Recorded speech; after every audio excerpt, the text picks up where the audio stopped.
Subject geography और chapter second का पढ़ेंगे अपन जनसंख्या संरचना और संगठन के बारे में हमने पढ़ लिया था कि क्या होता है। आज इसका एक टॉपिक अपने पास है आयु वर्ग संरचना। आयु वर्ग के आधार पर जनसंख्या की गणना करना।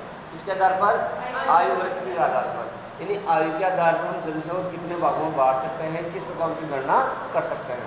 तो देखिए अगर आपको पढ़ना है आयु संरचना किसे कहते हैं तो आपको लिखना है जनसंख्या को आयु संरचना के आधार पर गणना करना है। आयु के आधार पर जनसंख्या की क्या करना, गणना करना है, गिनती करना।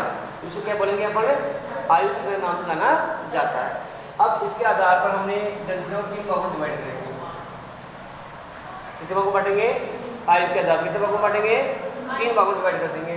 देखिए 0 से 14 वर्ष, 15 से 59 वर्ष। देखिए अपने ये जो अपने सेकंड किताब है इसमें दे रखा है 64 दे रखा है, जो फर्स्ट किताब आएगी उसमें 59 दे रखा है। तो सही मिनिमम आंकड़ा आता है 59 वर्ष। 64 इसमें आएंगे, इसमें आएंगे अपने पास 59 से या 60 से अधिक। अब बताओ 64 इसमें आएगा नहीं आएगा, इसमें कैसे आएगा नहीं आएगा इसके अंदर। तो इस प्रकार आपको करना है। अब देखिए आयु के आधार पर हमने इनको 3 भागों में डिवाइड कर दिया। 0 से 14 वर्ष, 15 से 59 वर्ष और 60 से अधिक कितनी हो सकती है, 70 जब तक वो जिए, जब तक की उम्र है इसलिए, ठीक है ना। अब देखिए अपने क्या कहते हैं इस पे, अब इनको जानते ही क्या है। देखिए 0 से 14 वर्ष का होता है अपने पास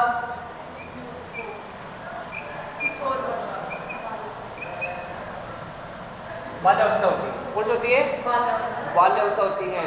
और इसमें अपने पास कौन जाएगी, किशोर अवस्था।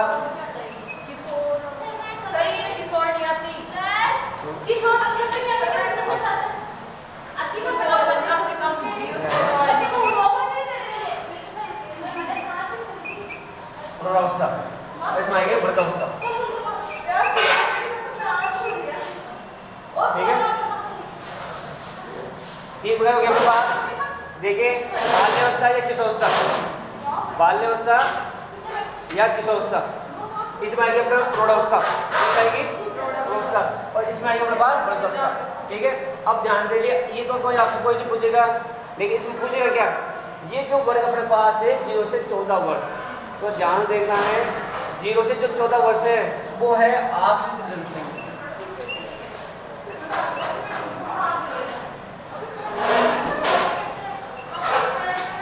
वो जनसंख्या है यानी 0 से 14 वर्ष के जो बालक होते हैं वो अपने माता पिता पर आश्रित, इनका पूरा खर्चा, पूरा कार्यक्रम माता पिता पर निर्भर करता है।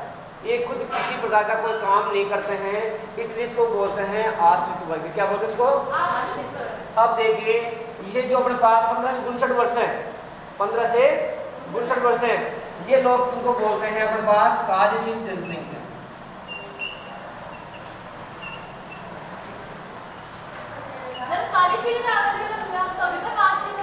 कार्यशील जनसंख्या मतलब काम करने वाले लोग। ये परिवार में निर्भर नहीं है, ये परिवार में क्या नहीं है, निर्भर नहीं है, माता पिता निर्भर नहीं है, खुद अपना काम है कर रहे हैं। और देखिए ये भी क्या है अपने पास, आश्रित जनसंख्या है। कैसे, देखिए 60 साल के बाद में व्यक्ति रिटायरमेंट हो जाता है अपने पास, हो जाता है 60 वर्ष के बाद में, तो वो बच्चों पर निर्भर हो जाता है। बच्चे उसे जैसे देखेंगे वैसे ही रहना पड़ेगा। तो ये भी आश्रित जनसंख्या और ये भी आश्रित जनसंख्या है।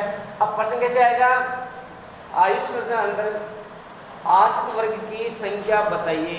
तो 0 से 14 और 60 से अधिक, 0 से 14 और 60 से अधिक, किसके आधार पर बता रहा है, आयु वर्ग के आधार पर आश्रित लोगों की संख्या या आश्रित लोगों का वर्ग कौन सा है। तो क्या बताओगे आप, 0 से 14 वर्ष और 60 से अधिक वर्ष, ये आश्रित जनसंख्या वाले लोगों का आयु वर्ग है।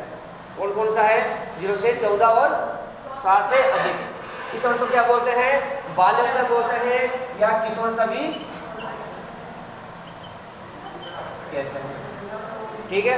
अब आपके पास दूसरा प्रश्न पूछ सकता है, आयु के आधार पर कार्यशील लोगों का वर्ग बताइए, तो 15 से 59।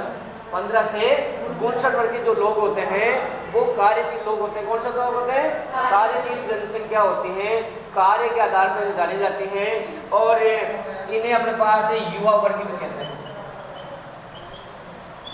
क्या बोलते हैं तो? युवा वर्ग भी कहा जाता है। युवा वर्ग यानी वो लोग हैं, इनको युवा वर्ग भी कहते हैं, इनको प्रौढ़ावस्था वर्ग भी कहते हैं। ये कार्यशील जनसंख्या अंतर्गत आती है। ये अपने पास है 15 से 59 वर्ग। अब वापस क्या आप जानते हैं किसी देश में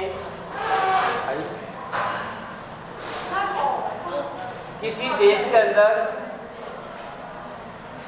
कार्य के आधार पर जनसंख्या का आयु वर्ग कौन सा अपने पास? तो 15 से 59। वो देश विकसित देश होता है, होता है विकासित देश होता है। अगर जिस देश के अंदर इसकी संख्या ज्यादा, इसकी संख्या ज्यादा हो तो वो देश कहलाएगा विकासशील। क्या कहलाएगा? विकासशील। और जिस देश में इनकी संख्या अधिक हो वो कहलाएगा विकसित देश। क्या कहलाएगा? तो बाहर इन दोनों में ज्यादा है, इसलिए बाहर को विकासशील देश कहा जाता है।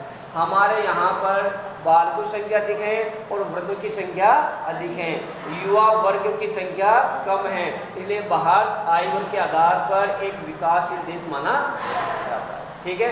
अब आज अमेरिका है, ऑस्ट्रेलिया है, चाइना है, जापान है, ये देश क्यों विकसित हैं? क्योंकि वहाँ पर इस वर्ग की संख्या ज़्यादा है। ठीक है। तो आयु वर्ग के आधार समझ आएगा अपने बात। आयु वर्ग के आधार पर जनसंख्या को 3 भागों में बांटा गया है। पहला है 0 से 14 वर्ष, दूसरा है 15 से 59 वर्ष, तीसरा अपने पास है 60 से अधिक वर्ग। 60, 64, 65 तक हो सकता है अपने पास, जब तक वो चीज तब तक हो सकता है। इस वर्ग को हम बोलेंगे किशोरावस्था वर्ग बोलेंगे या बाल्यावस्था वर्ग बोलेंगे या ऐसे बोलेंगे आश्रित वर्ग। क्या कहेंगे इसको? आश्रित वर्ग भी कहते हैं।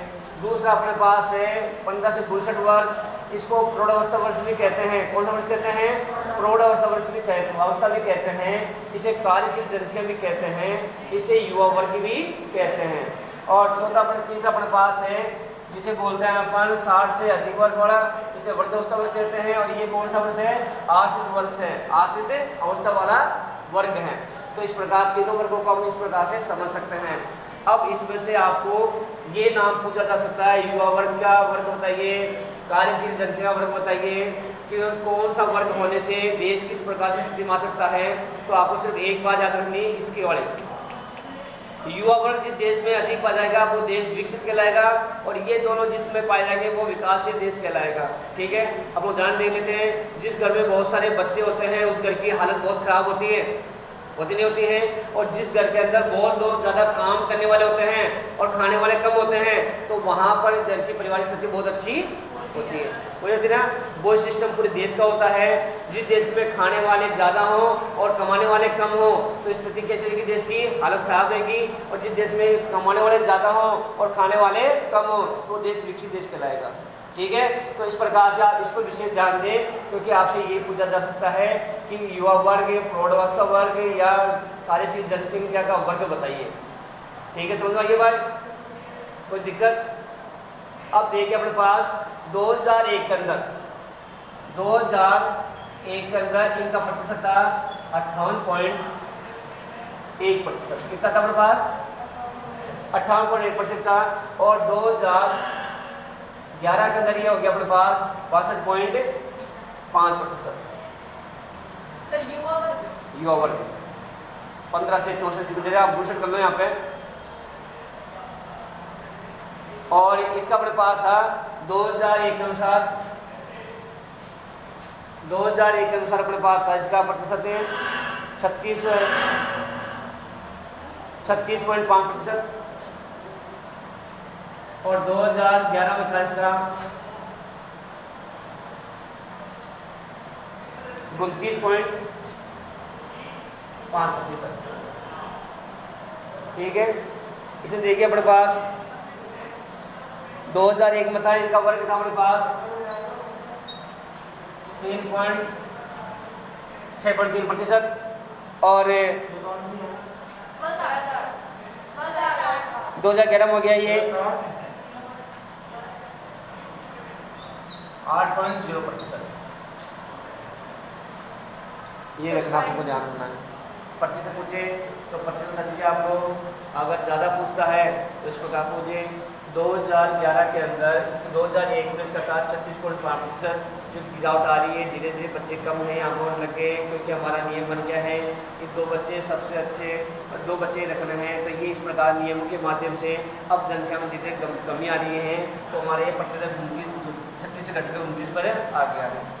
लीजिए दूसरा भाग, युवा वर्ग की संख्या देखिए 2058 के 2001 के अंदर 58.1% थी, ये युवा वर्ग की संख्या बढ़ रही है और ये भी बढ़ते क्योंकि 62.5 हो गई है। ठीक है, और तीसरा देखिए वृद्धावस्था भी हमें कम करनी है, क्या करनी है, कम करनी है, लेकिन वृद्धावस्था हमारी चिकित्सा प्रणाली के द्वारा और अपने पास शिक्षा के द्वारा और अच्छी व्यवस्था के द्वारा बुजुर्ग लोग जो कैंसर पीड़ित हैं, जो भयंकर बीमारी पीड़ित हैं, हम उनको भी बचा लेते हैं, जिनकी संख्या बढ़ गई है। इनकी संख्या हो गई, क्या हो गई है, बढ़ गई है।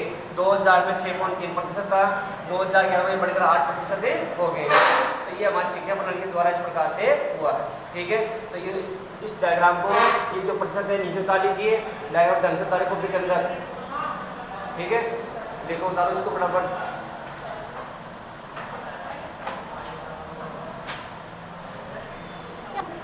उतारो इसको। मुझे कॉपी चाहिए, ये है अभी मैंने कॉपी में नोट्स बने होनी चाहिए। अगर कॉपी मुझे नहीं मिले ना ये सब कुछ, तो कॉपी चेक करूँगा उसकी, कॉपी करने बेटा, लेकिन ये ढंग से उतारना है। ठीक है, अब लिखिए, नोट लिखिए आप लोग, इसके अंदर नोट लिखिए। भारत की लगभग 33% जनसंख्या युवा है, ये लिख लीजिए नोट के अंदर।